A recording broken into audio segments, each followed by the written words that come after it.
Growing up, what were the things that you were not good at? I think growing up, I'd always been good at making plans, and a plan that would work. So if I had like a homework assignment, I was good at figuring out, all right, if I wrote this many pages for this essay, by this point it will be done and I'll be good. I was always good at making those plans. I was not always great at executing them. So it's like, oh, I have this great plan, and then I wouldn't follow it, and I'd have to like write the whole thing the night before, and it wasn't that great. So I think I've always been more interested in creating that thing than actually doing it necessarily, which is maybe why I got into screenwriting, because perhaps I'm more interested in writing the story and then letting other people just execute the creation of it, because it's, to me, the creative work, I've already gotten the fulfillment out of it, what I need. I think that'd be it. When did you start calling yourself a writer? I think I started calling myself a writer maybe about 3 years ago. Probably when I moved to Los Angeles, I started taking it seriously. And even then, I think I was a little bit hesitant to call myself a writer. I think I still am a little bit, but I had written for a few years before when I was living in Atlanta, but never seriously, never professionally. And it wasn't until I made the move that I decided, like, okay, I'm a writer. This is what I'm doing.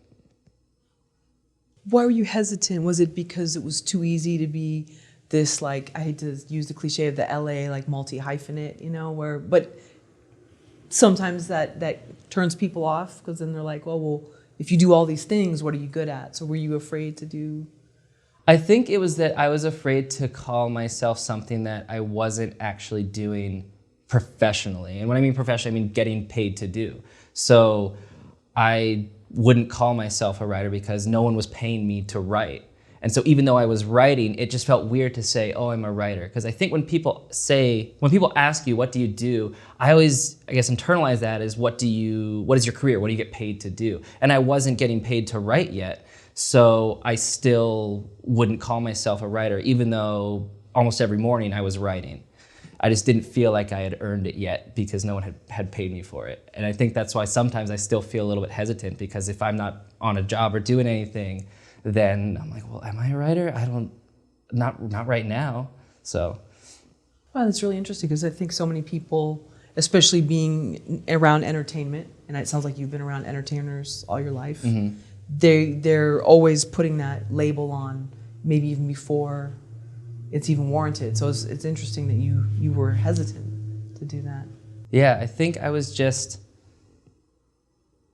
I don't know, maybe there's also a fear of being put in a box, even if it's a box that I realize now I want to be in. It just felt weird to say, oh, I'm a writer, because maybe it meant to me that I'm not anything else.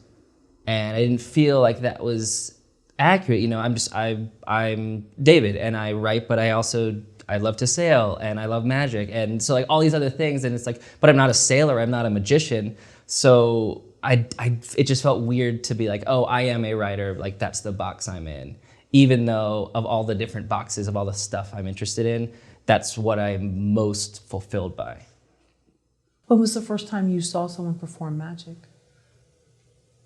I don't remember the first time I saw someone perform magic, but my dad is a big magic fan of watching it. He has no interest in doing it, but he loves it. So we were on a family vacation in Texas, and there was basically a Texan version of the Magic Castle here in LA. And so my dad got tickets for the whole family, and we went, and we're going in and out of these different rooms, seeing different magicians close up and bigger illusions on stages and all sorts of stuff. And I think that just stuck with me. And so I go to the Magic Castle every now and then, and I'll be taking magic classes in a few months. And it's just always been something that interests me, but I have no sort of professional aspirations. It's like purely as a hobby.